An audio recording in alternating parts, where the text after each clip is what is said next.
the word that meant death. It wasn't just pride or reputation, it was law, identity, protection, and survival. A man's standing among his kin and community determined his right to justice, to land, even to life. And in that harsh, honor-bound world, there was one word that could shatter it all: argr. To be called argr was not a mere insult tossed in anger. It was a declaration, cold, calculated, and dangerous. It meant you were unmanly, deviant, shameful. But more than that, it was a public accusation that your very nature violated the sacred code of Norse masculinity. This one word could strip a man of legal rights, disfigure his name, and mark him as dishonored for life. If the accusation went unanswered, it became truth in the eyes of the law. And truth in this world had sharp consequences. You could lose everything: your home, your kinship, your place in the circle around the fire. You would no longer be a man, no longer protected. You would become a needingr, the lowest form of being, less than human. In the Norse legal codes, especially in Iceland's Grágás, the weight of argr was absolute. A word, just a word, could force a man to duel for his very identity or face outlawry, the death of all social ties. Argr was not just what others said about you, it was what could end you. A word so feared, so poisonous, that it was barely whispered. Because even speaking it aloud could bring the winds of destruction to your own door. And once spoken, it could never be taken back. Viking masculinity, law, honor, and fear. In the Norse world, masculinity was more than strength. It was structure, law, destiny. A man's identity was forged in cold iron, tempered by courage, sealed by blood, and proven in battle, in honor, and in how he carried the weight of his name. He was expected to be bold, sharp in tongue, firm in loyalty, and fierce when challenged. Anything less was dangerous, not just for him, but for those who stood beside him. Masculinity was the spine of society, etched into its laws and echoed in its rituals. A man who failed to live by its strict code risked more than embarrassment. He risked legal erasure. This was a world where law and identity walked hand in hand. The legal codes, like Iceland's Grágás, didn't merely punish crime. They protected the ideal man. Honor was not symbolic. It had legal weight. A dishonored man could be stripped of rights, denied compensation, or cast from society altogether. Even emotions were governed. To weep too freely, to speak too softly, to take a passive role in any aspect of life, these could raise suspicion. Masculinity was a posture, constantly performed, always under watch. But the fear was deeper. To falter was to fall, and to fall meant becoming something other. A shadow, a warning, a whisper that children learned to fear. The Vikings had a word for this fall: argr.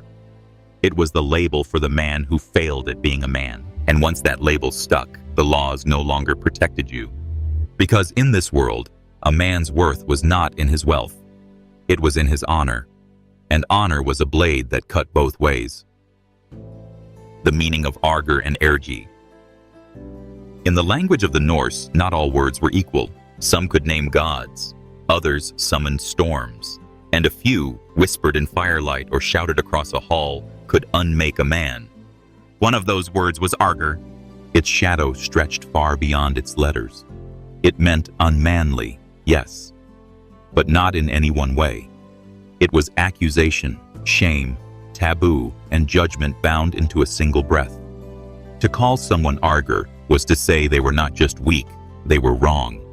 Its twin, ergi, described the state, the condition of being shamed in this way. Where argr condemned, ergi defined. It meant deviant, cowardly, perverse, a violation not of law, but of masculine law, a deeper, older code. To be argr was not simply to fail, it was to pollute. The term carried whispers of witchcraft, of passive roles and same-gender intimacy, of stepping outside the lines carved into the bedrock of Viking manhood. It was not merely dishonor, it was moral inversion, the undoing of all a man was meant to be. Even the gods were not immune. Odin, the All-Father, was said to practice sever, a form of magic associated with women. And for this, in the Ynglinga saga, Snorri Sturluson wrote that no man could engage in such things without shame. Even the divine could be stained by ergi. But the danger of argr was not in its meaning alone. It was in its power. To speak the word was to make a public charge, and once spoken, it demanded answer, or destruction would follow. In a world where manhood was law, argr was the sentence that stripped it all away. Magic, shame, and the shadow of sever. There was power in the old world. It lived in the wind, whispered in bones, curled in smoke rising from carved stones. This power had a name: sever, the deep magic, the weaving of fate, the silent pulling of invisible threads. But though it was respected, even feared, it came with a cost, especially for men. In the Norse world, sever belonged to women. It was seen as passive, secretive, indirect, everything Viking masculinity was not. A warrior faced his enemy with steel in hand. A vulva, a seeress, whispered to spirits and cast her will like a net into the unseen. To practice sever was to step out of one's station. For a man, it meant crossing a sacred boundary, not into darkness, but into something worse: shame. Even Odin, the High One, god of war and wisdom, did not escape this stain. In the Ynglinga saga, Snorri Sturluson tells us that Odin learned sever from the goddess Freyja, and though he wielded it with power unmatched, it was said he used a woman's magic, that he did what no honorable man should. To call a man argr was often to accuse him of ergi through sever, of meddling where only women should, of corrupting the masculine with the secret and the strange. It wasn't fear of magic itself that stirred contempt.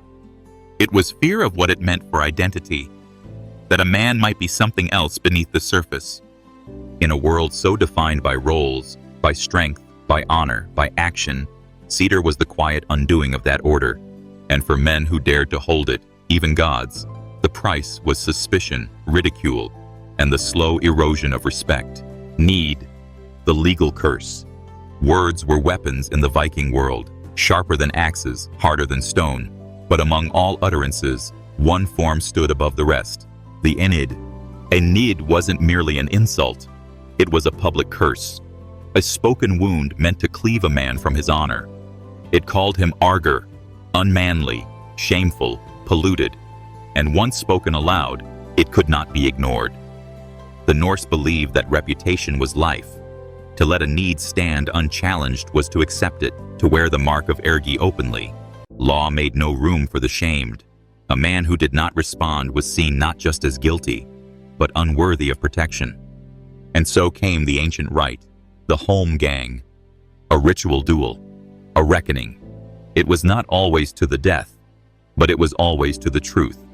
The accused faced the accuser on a marked field, often a small island or a cleared space, watched by witnesses. Blades met flesh. Blood answered words. If the accused fought and won, the need was null. His name was cleansed, his place around the fire restored. If he refused to fight, it was as if he had confessed. His masculinity forfeit, his rights dissolved. What followed could be outlawry, exile, or worse. The need wasn't whispered in secret. It was carved in runes, nailed to doorposts, sung in scornful verse. It lived in nidstong, insult poles, raised on hilltops with horse heads impaled upon them, curses aimed like arrows at a man's very soul. To accuse someone of being argr was to call for their unmaking, and in this world, silence was surrender. Because if a man could not rise to defend his name, then he had no name left to defend. Holmgang, or guilt, defending one's manhood. In a world ruled by honor, words demanded blood. And when a man's name was stained with argr, the path to redemption was narrow and edged in steel. It was called the holmgang, the ritual duel. Not a brawl born of anger, but a sacred combat, bound by law and tradition. It was held in open space, sometimes on a small island, where the earth itself bore witness. There, two men met, the accuser and the accused. One had cast a need, the other now stood to answer it. This was more than a fight. It was a trial by blade, where guilt or innocence was decided not by juries, but by endurance, by courage, and by the gods. A man who walked away from a holmgang, blade wet with justice, was cleansed, his honor restored, the stain of argr erased. But refusal, silence, retreat, cowardice meant something far worse. To decline a holmgang was to agree. The law read it as a confession. No battle was needed. The man who did not fight was guilty by default, not just in court, but in the eyes of kin, gods, and clan. And the punishment came swiftly: outlawry, exile, the slow suffocation of identity. A man who would not rise to defend his honor had none. His name might still be spoken, but not with respect, only with warning. This was the cruel beauty of the Viking world. The law did not force you to lift your sword, but it gave you only two choices: stand and fight, or fall and vanish. Because in the end, a man's worth was not in what he claimed, but in what he would bleed to prove. Skóggangr, sentenced to the forest. Some deaths come with swords, others come with silence. In the Viking world, the most feared punishment was not fire or axe. It was skóggangr, going into the forest. This was full outlawry, a legal death without blood, a sentence passed not by executioner, but by society itself. To be declared outlawry, outside the law, was to be unmade. The man condemned to skóggangr was not imprisoned, he was erased. He could no longer live among people, no hearth would welcome him, no kin could offer shelter. To feed him, to hide him, to even speak his name with sympathy was to risk punishment yourself. He was cut from the world. There were no second chances. This was not exile with a path to return. Unlike lesser outlawry, which might end after 3 years, skóggangr was forever. The law was clear. If an outlaw was seen within the bounds of human settlement, anyone could kill him, and no blood price would be owed. In fact, the killer might be praised. He had become a shadow. Worse than death was what followed: the slow wasting of soul. Alone in the wild, with wolves and wind for company, a man's memory began to fade. Songs would not be sung for him, no stones raised in his name. His death would not be mourned, his life would not be told. In sagas like that of Grétar Asmundarson, we glimpse their fate: years of hiding, of cold, of hunger, of madness creeping in with each frost-bitten dawn. To be outlawed was not just to die, it was to vanish from history, because in the Viking mind, worse than being killed was being forgotten. A wolf in the forest, what outlawry meant. The law had spoken, the clan had turned, and now he walked the edge of the world, no longer man, but something else. In Norse law, when a man was declared outlawr, he did not simply lose his rights. He lost his name. He became nidingr, a dishonored being, cast out not just from the village, but from the very framework of humanity. He was now like a wolf in the forest. The phrase was not metaphor. It was legal language, precise, cold, and final. To be nidingr meant you could be hunted without consequence. Your death was not murder, it was justice. A civic duty even. The law made no apology. He who kills an outlaw shall not pay weregild. No compensation, no trial, no questions asked. Your blood no longer counted. You could not attend a feast, could not trade or speak at the thing, the assembly where law was made and lives were shaped. You could not swear an oath, you could not claim your kin, and your kin would not claim you. Outlawry was not just isolation, it was spiritual mutilation. To live unprotected was to live unanchored. No gods would hear your offerings. No ancestor would welcome you. Your story would float, untethered, in a world that no longer recognized your face. And so you became a thing of the woods. Your fingers cracked from cold. Your eyes turned feral. Your voice, once raised in counsel or song, now echoed only to birds and trees. Your memory withered, not just within you, but within others. No longer a man, no longer a name, only a shadow where someone once stood. A legacy burned, forgotten by kin. In the North, where memory was stone and story, to be remembered was to live forever. A man's worth echoed through the halls long after his bones had faded. In tales, in runes, in the blood of his children. But not all names were spoken. Those marked nidingr, dishonored, polluted, argr, were not merely cast out. They were cut out, burned from the tree of lineage like a rot that threatened the roots. Families that once embraced a man now buried him without death. No funeral rites, no carved stones, no mention in the long, winding lines of ancestry chanted at feasts. He was struck from memory like a miswritten rune, not forgotten by accident, forgotten by design. To remember him was dangerous. It risked the family's drengskaper, their noble repute, their right to stand in assembly, to forge alliances through marriage, to own land without question. One unclean name could sour generations. So the solution was silence. The Icelandic genealogies, so meticulous in tracing honor through blood, often stop when they reach a man accused of ergi. Some lines vanish entirely, others resume after a gap, the offending branch pruned with quiet precision. He may have lived, he may have died, but in the eyes of his kin he had never been. Among Vikings, to be remembered was glory. To be erased was ruin. No saga would carry his tale. No skald would sing his deeds. His name, once spoken with pride, would vanish like mist over the fjord, leaving nothing behind but unease, and a space in the family line no one dared explain. He was not just punished, he was unwritten. The cultural machinery of erasure. Death was not the only sentence in the Viking world. Sometimes the goal was not to kill the man, but to erase him. This was the true power of argr, of ned, of the law of skóggangr. These were not merely punishments. They were parts of a greater machine, a cultural engine designed to grind a man out of existence. It began with a word, argr, cast like a spear. If it went unchallenged, the legal system took hold. Outlawry followed, sanctioned by the Grágás, codified by assemblies, legitimized by priests and clan leaders.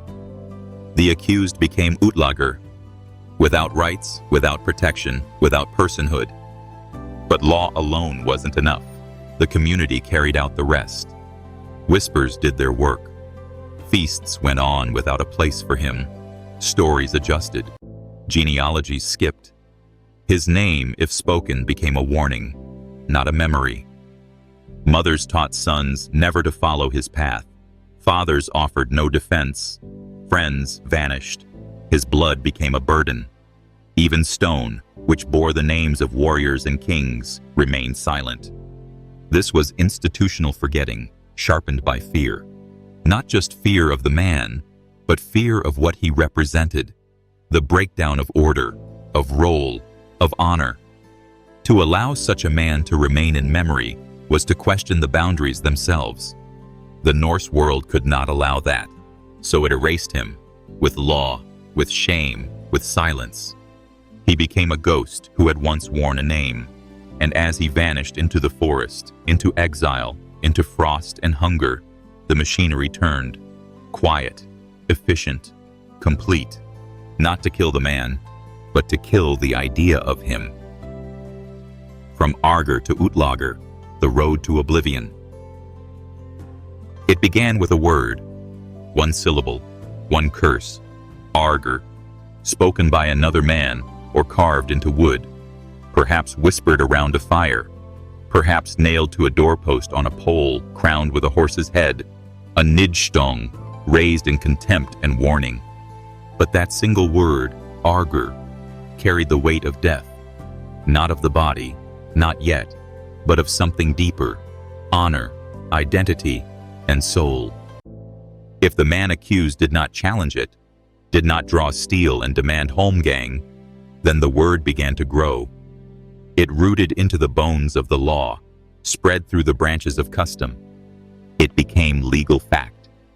Now, the man was not just shamed, he was judged. His refusal to fight became an admission. His name lost weight, his voice lost volume, his place by the fire turned cold. The assembly declared him outlawry, outside the law. From that moment, the descent was swift. He was no longer a man of the clan, no longer kin, no longer protected by shield, name, or blood. He could be struck down by any hand, and no weregild would be paid. His property was forfeit, his story unwritten, his gods deaf to his prayers. This was oblivion by design, not execution but erasure. His name scratched from family lines, his deeds unremembered. He would walk the cold spaces between society and wilderness, not as exile, but as ghost. This was the terrible alchemy of Norse culture. One word could unmake a lifetime. One silence could seal a fate. One accusation could burn a soul out of memory. From argr to outlawry was a short road, but it led beyond the edges of the world. Modern reflections, the echo of shame. Centuries have passed since the last nidstong stood on a hill, crowned with a horse's head, and pointed like a curse toward a man's fate. But the world has not forgotten how to exile. The word argr may have faded into old sagas and weathered stones, but its shape survives, hidden in new syllables, in slurs, in silence, in systems. Societies still decide who counts as a man, who is worthy of protection, and who may be cast out. We do not call it skóggangr now, but we still send people into the metaphorical forest. A man who does not conform to the expected mold, who is too soft, too sensitive, too unlike the steel-cut image of masculinity, may find himself pushed to the edge, not with blades, but with laughter, not with law, but with withdrawal. And still, the cost is heavy. Even now, the machinery of shame turns quietly. Those who cross gender norms, who speak differently, who live with truths that others find inconvenient, are too often stripped of dignity in public view. Some are shunned by their families. Others lose jobs, homes, rights. Their names vanish from public record, not legally, but socially, erased from memory by silence. The Norse knew this shape of exile well, and so do we, because argr was never just a word. It was fear, it was control, it was a tool used to guard power by punishing difference. And so the question remains, not just for Vikings, but for us. Who decides who belongs? And how many still walk among us? Invisible, unheard, their names unsung. Because someone, somewhere, declared them unworthy of being remembered. The Havamal's warning. The fire burns low. The wind presses softly against the longhouse wall. In the hush of smoke and shadow, the voice of the ancients speaks still. Cattle die and kinsmen die, and so one dies oneself. But a noble name will never die, if good renown one gets. So sings the Havamal, the sayings of the High One, verses whispered across centuries, carried in memory when flesh has failed. Among the Norse, life was never measured only in breath. It was measured in name, in reputation, in how one was remembered. A good death could grant immortality. A brave act could outlive generations. A name spoken with pride became a shield against time. But shame, need, argr, silence could be worse than death. It could unmake a man completely, not just his body, not just his soul, his story, because when the world forgets your name, you die again. The Havamal was not gentle. It did not promise peace. It promised that everything ends, cattle, kin, kings. But it also offered this, that honor, once earned, could endure, even when the cold came, even when the grave called. And so men fought not only for land or blood, but for legacy, not merely to survive, but to be remembered well, to be carved in stone, to echo in song, to have their names carried like torches into the dark. In the end, That was the true fear behind the word argr. Not just that it accused, but that it threatened obliteration. To be left out of history, to vanish unloved, unspoken, unmarked. But those who stood in truth, in courage, in honor, their names do not die, because the fire may fade, but the name burns on.